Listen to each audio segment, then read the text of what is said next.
Gizi seimbang. Menurut hasil riset kesehatan dasar tahun 2018, status gizi pada balita usia 0 sampai 59 bulan di Indonesia menunjukkan persentase gizi buruk sebesar 3,9% dan gizi kurang sebesar 13,8%. Dampak akibat kekurangan gizi ialah gangguan pertumbuhan atau tumbuh pendek pada anak yang disebut dengan stunting. Terdapat upaya perbaikan dan peningkatan gizi, yaitu memenuhi kebutuhan gizi anak dengan cara pengaturan pola makan. Dengan asupan gizi seimbang yang didapat dari makanan memegang peranan penting dalam proses pertumbuhan anak. Tujuan gizi seimbang itu sendiri ialah untuk menambah pengetahuan mengenai gizi seimbang pada ibu dan anak, serta tercapainya asupan gizi secara tepat sehingga dapat melakukan pencegahan stunting.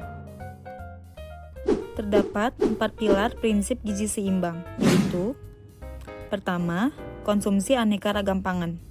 Beraneka ragam dalam prinsip ini, selain keanekaragaman jenis pangan, juga termasuk proporsi makanan yang seimbang, dalam jumlah yang cukup, tidak berlebihan, dan dilakukan secara teratur. Kedua, membiasakan perilaku hidup bersih, seperti selalu mencuci tangan dengan sabun dan air bersih mengalir, menutup makanan, dan selalu menggunakan alas kaki agar terhindar dari penyakit. Ketiga, melakukan aktivitas fisik. Aktivitas fisik berperan dalam menyeimbangkan zat gizi yang keluar dan yang masuk ke dalam tubuh. Terakhir, memantau berat badan secara teratur untuk mempertahankan berat badan normal. Keseimbangan zat gizi di dalam tubuh adalah tercapainya berat badan yang normal, yaitu berat badan yang sesuai untuk tinggi badannya. Konsep dan prinsip gizi pada ibu hamil. Terdapat faktor yang mempengaruhi gizi ibu hamil, yaitu umur, berat badan, suhu, aktivitas, status kesehatan, pengetahuan gizi dan makanan, sosial ekonomi, dan tingkatan pengetahuan dan pendidikan. Terdapat prinsip pengaturan makan ibu hamil, yaitu: pertama, menyediakan energi yang cukup untuk kebutuhan kesehatan tubuh, ibu dan pertumbuhan bayi. Kedua, menyediakan semua kebutuhan ibu dan bayi meliputi karbohidrat, protein, lemak, vitamin, dan mineral.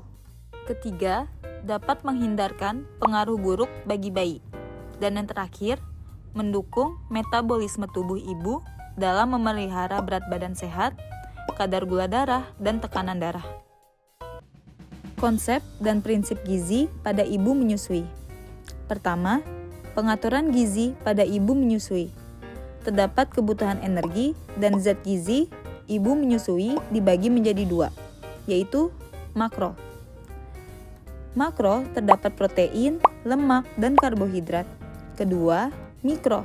Mikro terdapat asam folat dan asam askorbat. Kedua, prinsip pemberian makanan ibu menyusui. Syarat-syarat bagi ibu menyusui yaitu susunan menu harus seimbang. Dianjurkan minum 8-12 gelas per hari. Menghindari makanan yang banyak bumbu, terlalu panas ataupun dingin.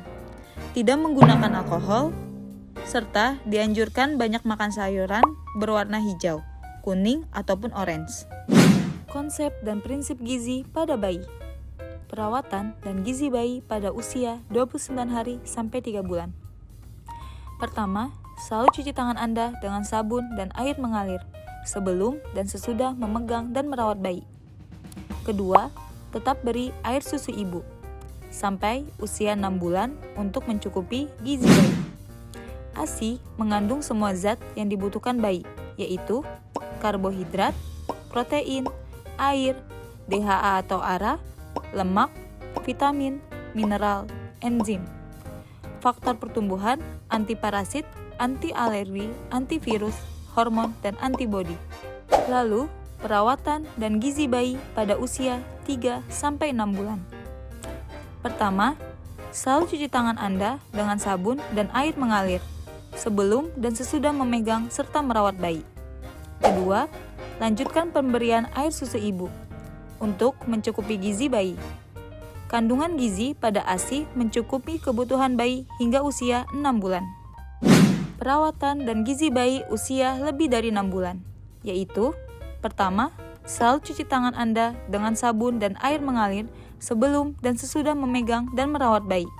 Kedua, lanjutkan pemberian air susu ibu ditambah makanan pendamping atau MPASI.